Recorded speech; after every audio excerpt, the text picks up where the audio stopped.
Vivemos hoje os dias mais turbulentos dos últimos tempos. O mundo parece um barril de pólvoras. As nações estão medindo força. O Brasil vive uma crise medonha, talvez sem precedentes, na área política, econômica, moral e espiritual. Nações contra nações, reino contra reinos. Foi o que Jesus mencionou no seu sermão profético que estaria à frente. Parece-nos que estamos vivendo esse tempo.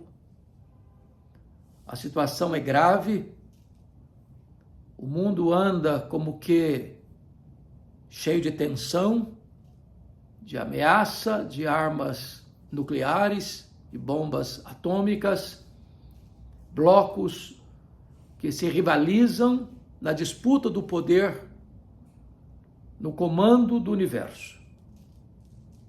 Estamos, de fato, naquele tempo que Jesus disse, o tempo do fim. É óbvio que nós não podemos falar em datas, porque tempos ou épocas não nos pertencem. Isso é da economia exclusiva de Deus. Porém, os sinais são eloquentes, sinais da segunda vinda de Cristo. E a Bíblia menciona o engano religioso, as guerras, os rumores de guerras, os terremotos, as epidemias, a fome, o incremento do saber, a multiplicação da iniquidade, o esfriamento do amor, a perseguição religiosa, a apostasia. E esses sinais estão por aí. Só não os vê quem não tem olhos espirituais. Nós estamos vivendo também uma crise medonha aqui na nossa nação. Parece-nos que a diplomacia tem fracassado. Parece-nos que o Brasil vive a sua crise mais aguda, onde os poderes constituídos não estão tão claros na mente, pelo menos de algumas pessoas, e a democracia vivendo um período de fragilidade no nosso país. O que fazer nessas horas? Que postura tomar? Precisamos voltarmos para a palavra de Deus e entender algumas coisas. Primeiro, a despeito da crise que assola o Brasil e o mundo, da instabilidade, das guerras, dos conflitos, seja intrapessoais, interpessoais, internacionais, a despeito de injustiças praticadas, da violação de direitos, precisamos saber que Deus está no trono. A história não está à deriva. Deus reina. Essa é a visão que João teve em Apocalipse capítulo 4. Deus está no trono. E Ele está no trono não porque foi colocado por alguém, não por favores ou benefícios. Ele é o Rei do universo, Ele é o Senhor dos senhores, Ele é o Criador, o mantenedor da vida. Ele é o absoluto soberano do universo. Ele é quem estabeleceu todas as coisas para o louvor da sua própria glória e jamais será apiado do poder.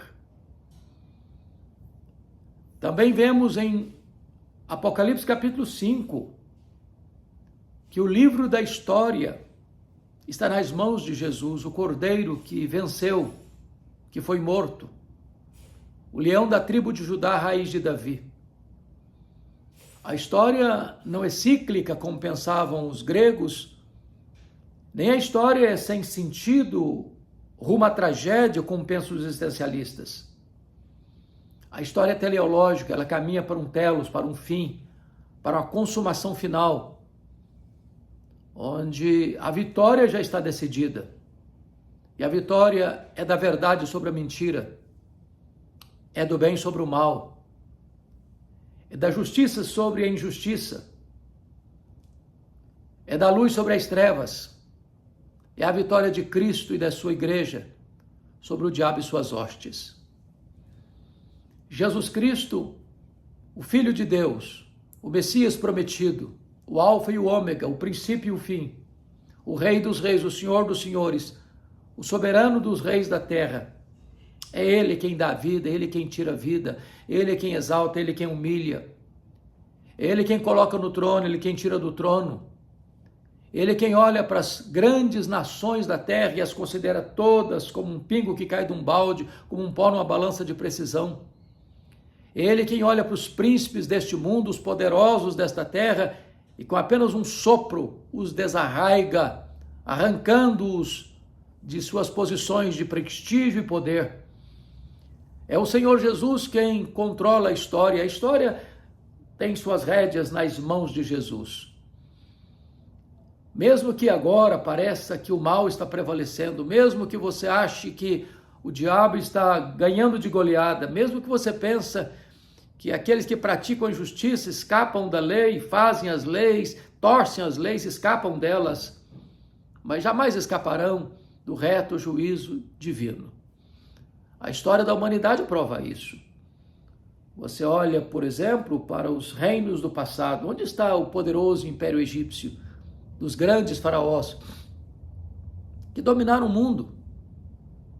Onde está a poderosa Síria de Senaqueribe, que conquistou terras, devastou cidades, amontoou cadáveres? Onde está a poderosa e megalomaníaca Babilônia, senhora do mundo, cheia de soberba e orgulho? Onde está o grande império persa, que derrota o grande império babilônico e domina o mundo? Onde está o grande e poderoso império greco-romano, pela força e destreza de Alexandre o Grande?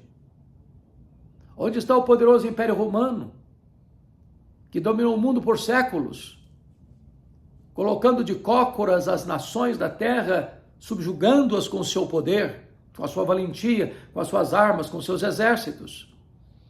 Os reinos deste mundo caíram e vão cair. Vão cair.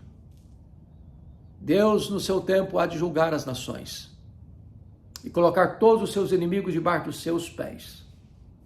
Ele é o soberano dos reis da terra e ele há de vir com grande majestade e poder para julgar as nações.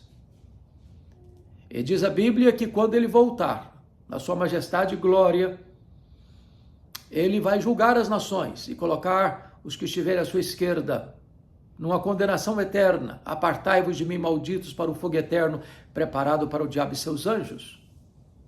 Mas há de dizer aos que estiverem à sua esquerda: vinde, benditos de meu Pai, entrai na posse do reino que vos está guardado desde a fundação do mundo. Jesus há de colocar debaixo dos seus pés todos os seus inimigos.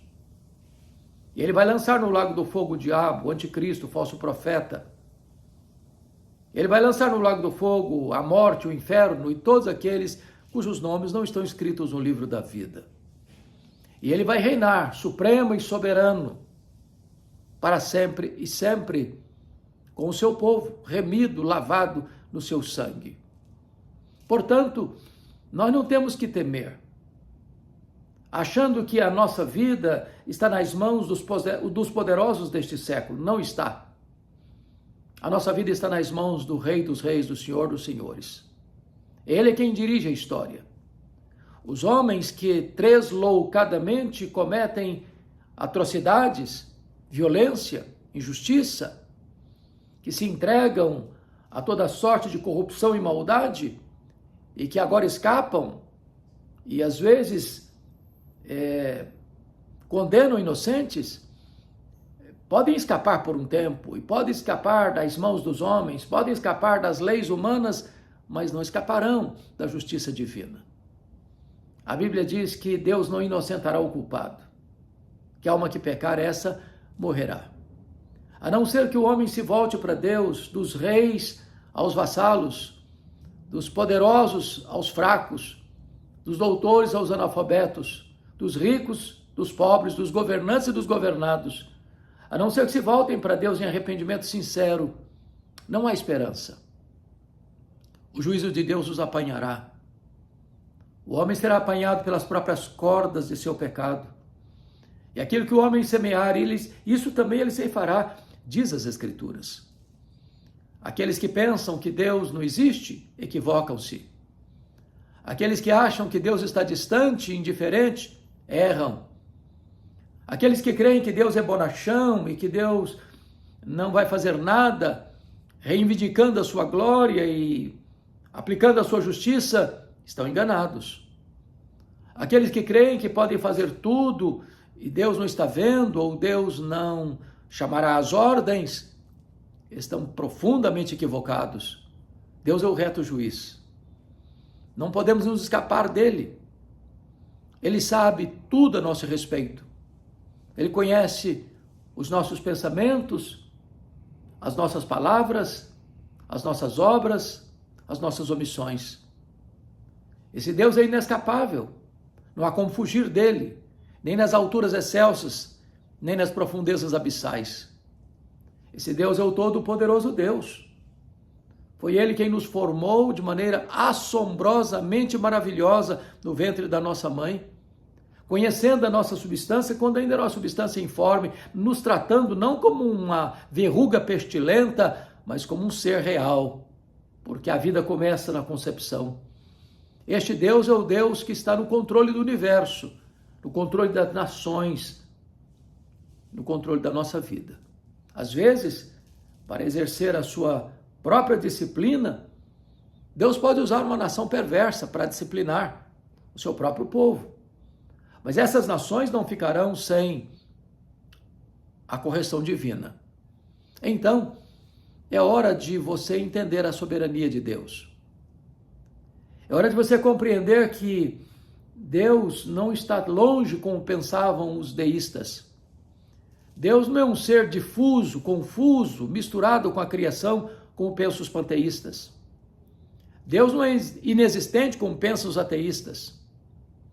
Deus não é um ser incognoscível, como pensam aqueles que são partidários de uma ideia agnóstica. Deus é o Deus presente. É verdade, ele é transcendente, mas é também imanente. Ninguém pode fugir dele, ninguém pode escapar da justiça dele. Os homens cometem o erro, cometem atrocidades, fazem males terríveis, às vezes crimes de colarinho branco, gente condecorada, com benemérito da sociedade, gente nas altas posições, nos poderes constituídos, cometem os seus pecados, suas transgressões, suas injustiças, suas maldades, achando que ninguém vai ver ou que ninguém vai descobrir, ou se descobrir, estão blindados pelos poderosos. Porém, ninguém pode escapar da justiça divina. Haverá um dia que Deus vai chamar todos às barras do seu tribunal. E lá haverá a aplicação plena da lei e o exercício pleno da justiça. Esse tribunal divino é incorruptível. Ele é um tribunal que agirá de acordo com a lei. E jamais alguém escapará, porque esse tribunal não pode ser corrompido. Então, minha palavra hoje para você, para a nação brasileira, é uma palavra de exortação, de uma volta para Deus, enquanto é tempo. Enquanto é tempo. Porque chegará um dia que não haverá mais tempo, que será tarde demais. A história é nossa pedagoga ou será nossa coveira. Quando eu olho, por exemplo, para a história da nação de Israel, lá no passado, chegou um momento em que os dois reinos, Reino do Norte e Reino do Sul, por não ouvirem a voz de Deus, por taparem os ouvidos à voz dos profetas de Deus, por viverem assodadamente no pecado e não emendarem seus caminhos diante das muitas reincidentes exortações divinas, chegou um tempo em que Deus disse basta. O reino do norte, das 10 tribos do norte, cuja capital era Samaria, foi cercada 3 anos pelo Império Assírio. E então a cidade de Samaria foi tomada, invadida, destruída, as pessoas mortas e as sobreviventes levadas para um longo, doloroso cativeiro, e dali se dispersaram. O reino do sul, Judá, não emendou seus caminhos, e a despeito de tantas exortações, e a despeito da voz dos profetas terem ecoado de forma tão eloquente, tão constante, também eles taparam os ouvidos à voz de Deus. E chegou a hora que Deus disse basta. E em 586 a Babilônia invadiu a cidade de Jerusalém, destruiu a cidade, arrasou os seus fundamentos, queimou o templo de Salomão e levou o povo cativo para uma escravidão de 70 anos na Babilônia. Se nós não aprendermos com a história, vamos repetir os seus mesmos erros. Deus é o mesmo, imutavelmente o mesmo, cheio de graça e misericórdia, mas também justo e santo. E nós não podemos zombar desse Deus e escapar do seu juízo, a não ser que nos arrependamos, que nos quedemos aos seus pés, clamando por misericórdia. A Bíblia diz que Deus não inocenta o culpado, mas a Bíblia diz que Deus perdoa aquele que se arrepende. Ele não rejeita um coração quebrantado. Jesus disse, aquele que vem a mim de maneira nenhuma, eu o lançarei fora. E agora eu quero me dirigir a você em particular. Eu não sei como está a sua vida. Se você tem andado longe de Deus, se você tem se rebelado contra Deus, se você até mesmo descrê de Deus, ou se você, a despeito de conhecer, não tem obedecido a Deus, está na hora de você se voltar para Deus enquanto é tempo. Deus está lhe dando mais uma chance. Deus está lhe dando mais uma oportunidade. E eu me levanto aqui agora para dizer a você, volte para Deus enquanto é tempo. Invoque-o enquanto Ele está perto. Não permita que esta oportunidade se vá, porque você e nem eu administramos o futuro. Não sabemos o que vai nos acontecer amanhã. Não sabemos se estaremos vivos amanhã. Não sabemos se teremos oportunidade de clamarmos por misericórdia amanhã. A nossa vida pode ser ceifada repentinamente, abruptamente, e não teremos então tempo. Hoje é o dia oportuno. Hoje é o dia da salvação. Hoje Deus conclama você a se voltar para Ele, porque Ele é misericordioso. Ele tem prazer na misericórdia. Ele é rico em perdoar. Aquele que clamar a Ele ouvirá da boca de Deus uma palavra de perdão, de cura, de restauração, de reconciliação. Então hoje, eu conclamo a você, em nome dos profetas de Deus, dos apóstolos de Cristo, eu conclamo a você em nome da igreja, a noiva, para que você venha para Cristo, para que você se arrependa dos seus pecados, para que você creia no Senhor Jesus, para que você experimente o perdão, a graça, a misericórdia, e você receba a vida eterna. Ele tem para você vida plena, vida feliz, vida abundante, vida eterna. Se hoje você reconhecer o seu pecado, se hoje você confessar a Jesus Cristo como seu Salvador e Senhor, você recebe dele a própria vida eterna, o perdão dos seus pecados, o alívio da culpa para a sua consciência tão atormentada, e ele dará a você perdão, salvação, restauração, a própria vida eterna. Que Deus abençoe sua vida, que Deus abençoe sua família, que você se volte para Deus agora mesmo. Venha com a sua família. É hora de você liderar sua família, não para o pecado, mas para a volta para Deus. É hora de você encorajar sua família a conhecer a Deus, a amar a Deus, a servir a Deus, a glorificar a Deus. Porque este é o propósito da nossa existência. Fomos criados para o louvor da glória de Deus. O fim principal do homem é glorificar a Deus e gozá-lo para sempre. Então, o dinheiro não pode satisfazer você, a riqueza não pode satisfazer você, o seu conhecimento, a sua sabedoria humana não pode resolver o seu problema, o poder que você tem nas mãos não pode resolver o seu problema, nenhuma escora humana pode manter você de pé. É só Jesus pode dar a você segurança eterna e salvação eterna. Então volte para Ele.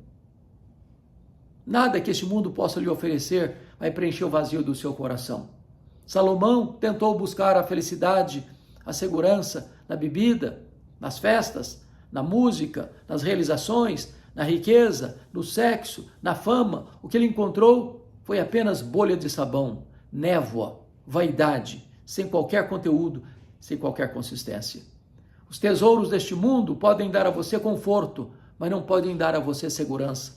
O seu dinheiro pode lhe dar certas regalias, mas não pode comprar para você a vida eterna. Então é hora de você se voltar para Deus, acertar a sua vida com Deus e desfrutar da glória de Deus, da alegria da salvação, da segurança da vida eterna. Que Deus abençoe você, que Deus abençoe o seu coração, que Deus abençoe sua família, que você se volte para o Senhor enquanto é tempo, enquanto Ele está perto, enquanto você pode achá-lo.